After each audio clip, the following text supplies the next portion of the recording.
300 करोड़ का जो उन्होंने एक स्टेटमेंट दी है, 300 करोड़ की भी जांच होगी।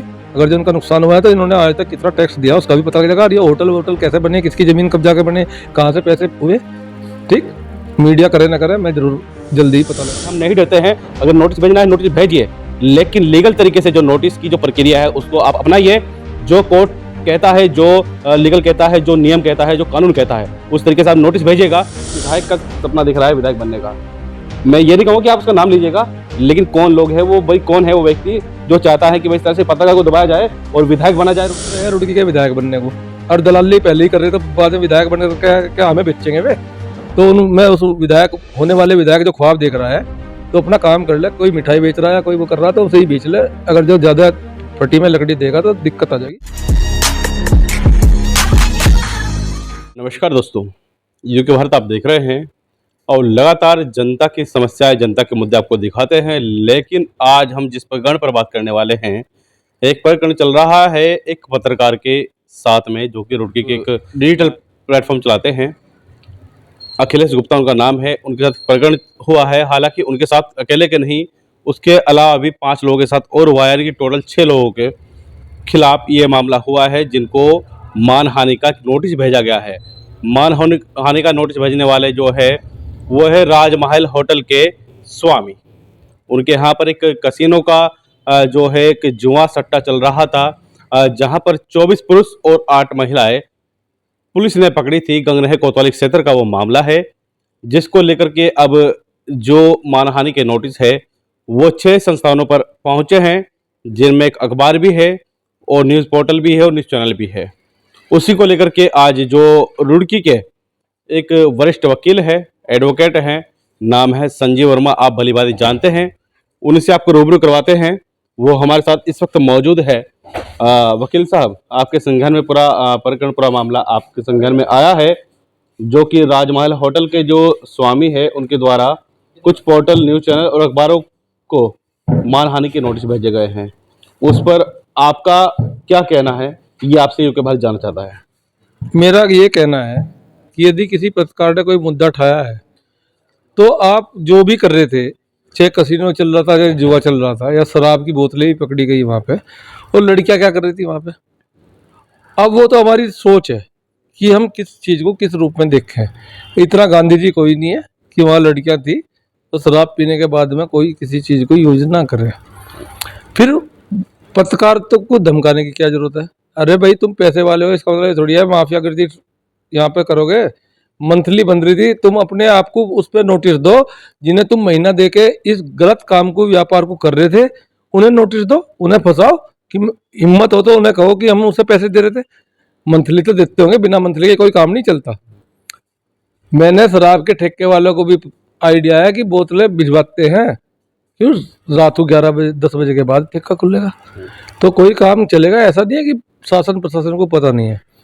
तो या तो बताओ, तो पत्रकार को उसने आवाज उठाई है, तो अगर जो दादागिरी दिखाएंगे तो संजीव वर्मा सामने खड़ा मिलेगा, और जिसे बुलाना चाहो बुलाओ। फिर वो भी पढ़ते खुलेंगे कि ये इतना पैसा कहाँ से आया।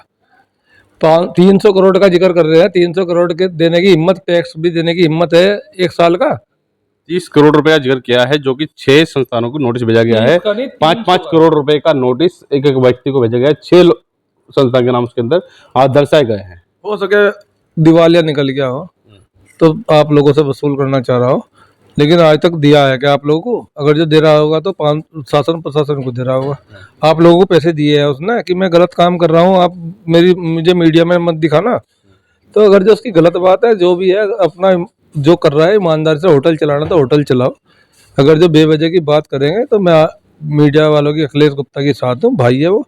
और अगर जो उसने कुछ गलत नहीं कहा, जो करा सही करा। 300 करोड़ का जो उन्होंने एक स्टेटमेंट दी है, 300 करोड़ की भी जांच होगी। अगर जो उनका नुकसान हुआ है तो इन्होंने आज तक कितना टैक्स दिया उसका भी पता लगेगा। और ये होटल कैसे बने, किसकी जमीन कब्जा के बने, कहाँ से पैसे हुए। ठीक, मीडिया करे ना करे, मैं जरूर जल्दी ही पता लगा लूंगा और बता भी दूंगा। और जो कुछ लोग ऐसे भी कर रहे हैं सिफारिश, जो सोचते रहे रुड़की के विधायक बनने को, और दलाली पहले ही कर रहे, तो बाद में विधायक बनने का क्या हमें बेचेंगे वे। तो मैं उस विधायक होने वाले विधायक जो ख्वाब देख रहा है तो तो अपना काम कर ले, कोई मिठाई बेच रहा है या कोई वो कर रहा है तो उसे ही बेच ले। अगर जो ज़्यादा फटी में लकड़ी देगा तो दिक्कत आ जाएगी, गलत बात है। फिर मदरसों के किसी की फीस दे रहा वो भी बता दूंगा, और कौन क्या कर रहा वो भी बता दूंगा। ये बड़ी बात कह रहे हैं संजीव वर्मा एडवोकेट कि कौन है वो व्यक्ति। ये एक बड़ा प्रश्न चिन्ह मैं आप पर छोड़ रहा हूँ, प्रतिक्रिया अपनी कमेंट बॉक्स में अवश्य दीजिएगा कि किसका नाम एडवोकेट संजीव वर्मा ले रहे हैं। लेकिन आप कह रहे हैं कि शासन प्रशासन चला रहा था उस कारोबार को। शासन प्रशासन जो उस कारोबार को चला रहा तो प्रशासन ने ही कार्रवाई क्यों की है? अरे भाई, प्रशासन ने नहीं गई, बाहर की टीम की आई थी पहली बात तो। और जो काम अब हुआ इसे मैं 2 साल से कहता आ रहा था। पहले एक रुक्का मचा था, बत्रा जी के होटल पे लग गया था। वो बत्रा जी का नहीं था, वो बत्रा जी के रिश्तेदार का था, वो ठेके पे दे रखा था। वो लड़के गलत थे। मैंने अब से 2 साल पहले बात कही थी। और खाली एक में नहीं होता, फिर उसके बाद में एक मलकपुर चुंगी पे भी पकड़ा गया। ठीक, एक नहीं है, अगर जो और जगह छापे मारोगे तो पकड़ा जाएगा। हाँ, ये बात जरूर है कि कोई बालिग है लड़की और वो आई है या अपने किसी दोस्त के साथ है, उसे पकड़ने का पुलिस को अधिकार नहीं है। वो अपनी मर्जी से आई है, बालिग है। लेकिन जो धंधा कर रही है उन्हें पुलिस को अधिकार है पकड़ने का, उस चीज़ को खत्म होना चाहिए। और ये जो नाबालिग लड़कियां को होटल में ले जाकर ये 500 रुपये में रूम ले दे रहे हैं, सब पे नजर रखनी चाहिए। एक दो दुकान भी ऐसी हैं आर्य कन्या के सामने, यहाँ भीड़ लगी रहे, वो भी खत्म होनी चाहिए। उसके बारे में मैंने पहले कहा था। एक दो दुकान ऐसी है जिसमें लड़कियां ड्रेस पहन के आती है और कपड़े चेंज करके फिर मोटरसाइकिल पे बैठ के चली जाती हैं, उस पर भी नजर रखनी चाहिए। वे जो पॉइंट है ना, उन पे पुलिस की व्यवस्था होनी चाहिए। वकील साहब, लेकिन एक बड़ा सवाल ये आपने पर्सन जी ने यहाँ पर खड़ा किया है कि कोई व्यक्ति कौन है वो हम नहीं उसको पता, हमें XYZ कोई भी हो सकता है जो आपको शायद पता हो, जो आपने एक पर्सन जी ने यहाँ पर खड़ा किया है कि विधायक बनने के सपने देख रहा है और इस तरह के कृत्य कर रहा है पत्रकारों के साथ में। तो पत्रकार के हित के तरीके से या जिस तरह से नोटिस आए हैं उसको आप किस तरह से लीगल तरीके से आप कैसे देखते हैं? नहीं, नोटिस मेरे पास आज आ लिया है और उसे जवाब भी दिया जाएगा। अब अगर जो वे ज़्यादा अपने उसमें बनेंगे तो उन्हें उनके बारे में बता भी दिया जाएगा कि तुम हो क्या। नोटिस कुछ नहीं है। नोटिस अगर जो दो तो सही ढंग से दो, पहले अपने आप को सुधारो, उसके बाद में किसी को कहने की हिम्मत रखो। अगर हम कानून के तरीके से इसको देखें तो वहाँ पर जो शराब परोसी जा रही थी, जो वहाँ पर कैसीनो का धंधा चल रहा था, वो भी इनलीगल तरीके से चल रहा था। क्योंकि अगर भाई किसी होटल में शराब परोसी अगर जा रही है तो उसके पास आबकारी विभाग से लाइसेंस होना चाहिए। अगर कहीं कैसीनो चल रहा है तो उसकी शायद इंडिया के अंदर अथॉरिटी भी कहीं नहीं है कि भाई कैसीनो आप कहीं की जुआ सट्टा खिलाए। तो इस तरह के जो काम चल रहे थे उसको लेकर आप कैसे देखते हैं कि वकील के नज़रिए से? मुझे तो ऐसा लग रहा है जो बीच में आए और पत्रकार उस महोदय को जिसने भी दबाव बनाया वो सब शामिल थे, उनका हिस्सा था। वे भी हिस्सेदार हैं। नाम मुझे सबके पता है, लेकिन मैं अभी जानबूझ के नहीं कह रहा हूँ। और वे समझ भी जाएंगे मेरे बोलने को कि मुझे पता है। वे मुझे व्यक्तिगत भी जानते हैं, ऐसा नहीं है। लेकिन अगर जब वो अपना आपको सोच रहे हैं कि खुदा कोई नहीं है, मैं नाम भी ले दूंगा, मेरा कोई टेंशन नहीं है। मुझे नोटिस भी भेज लेंगे वे, और मैं उन्हें ये भी बता दूंगा कि ये क्या क्या काम कर रहे हैं। हो सकता है कि हमारा ये इंटरव्यू देखने के बाद जो होटल स्वामी है वो हमें भी एक नोटिस भेजने का शायद सिलसिला जारी कर दे, लेकिन उस चीज़ से हम नहीं डरते हैं। अगर नोटिस भेजना है नोटिस भेजिए, लेकिन लीगल तरीके से जो नोटिस की जो प्रक्रिया है उसको आप अपनाइए। जो कोर्ट कहता है, जो लीगल कहता है, जो नियम कहता है, जो कानून कहता है, उस तरीके से आप नोटिस भेजिएगा। लेकिन वकील साहब, एक सवाल आपसे और लेना चाहूँगा कि जो आपने एक पर्सन चिन्ह यहाँ पे खड़ा किया है ना कि कोई विधायक का सपना देख रहा है विधायक बनने का, मैं ये नहीं कहूँगा कि आप उसका नाम लीजिएगा, लेकिन कौन लोग है वो, भाई कौन है वो व्यक्ति जो चाहता है कि भाई इस तरह से पत्रकार को दबाया जाए और विधायक बना जाए रुकी का? तैयारी पूरी चल रही है। फिलहाल वो सोच रहा है कि पहले मुस्लिम को इकट्ठा कर लूँ, उनके गले लग रहा है। ठीक, लेकिन अगर जो वो बेवजह की बकवासबाजी है, हीरो बनेगा। पैसे के बल पे कोई हीरो नहीं बनता। मैं गरीब आदमी को भी दिखा दूंगा, एक रिक्शा वाला भी हीरो बन सकता है, किसी की सेवा करके या किसी की जान बचा के। तो पैसा रखा रह जा और उसके पैसे रखे ही रह जाएंगे। अगर जब वो इस तरीके से छेड़ेगा, और मीडिया की जो सच बोल रही है, यदि सच गलत बोल रही है तो मैं खुद मीडिया का भी खंडन कर दूंगा। नहीं, ये तो हम भी कहते हैं कि अगर मीडिया गलत करती है उसमें हम भी है। हम भी एक मीडिया का काम कर रहे हैं, समाज को एक आईना दिखाने का हम काम करते हैं। लेकिन हम भी अगर गलत है तो हमारे पर भी प्रश्न चिन्ह, हमारे पर भी उंगली उठना तय है। लेकिन अगर कोई सही तरीके से उंगली उठा रहा है, काम कर रहा है, क्योंकि शिक्षा नगरी रुड़की जाना जाता है कि रुड़की को शिक्षा नगरी का नाम मिला है तब से जब अंग्रेजों का समय था और उस समय यहाँ पर इंजीनियरिंग कॉलेज हुआ करता था। आज IIT के नाम से यहाँ पर जाना जाता है। अगर इस शहर के अंदर, इस शिक्षा नगरी के अंदर इस तरह के कृत्य अगर होते हैं, क्योंकि सत्यम पैलेस के अंदर जब मामला हुआ था, देह व्यापार का बड़ा भांडाफोड़ हुआ था, उसके बाद एक कासिनों पर छापेमारी हुई है, कार्यवाही हुई है, उसी को लेकर के पूरा प्रकरण चल रहा है। तो शिक्षा नगरी को कैसे देखते हैं? अगर शिक्षा नगरी इसका नाम दिया गया है और इस तरह के कृत्य, इस तरह के काम यहाँ पर हो रहे हैं, तो उसको किस नजर से देखते हैं आप? कुछ लोग यहाँ गलत काम करके ही करोड़पति बने हुए हैं और अधिकारियों के द्वारा उठना बैठना है, उनका लाइजन रखते हैं, अपने आप को शहर का मालिक समझ रहे हैं। गरीब आदमी को या आवाज़ को वे दबा देते हैं। उनकी गलतफहमी है, खुदा कोई नहीं है, वक्त है सबको दिखा देगा। वैसे इंस्पेक्टर सकलानी जी हैं, इन्होंने एक थाने में थे नरेंद्र नगर, तो बच्चों को पढ़ाया भी है। वो आज ही पढ़ाते हैं, वो उनको टीचिंग पसंद है, वो आज ही पढ़ाते हैं। एक मैसेज भी दिया।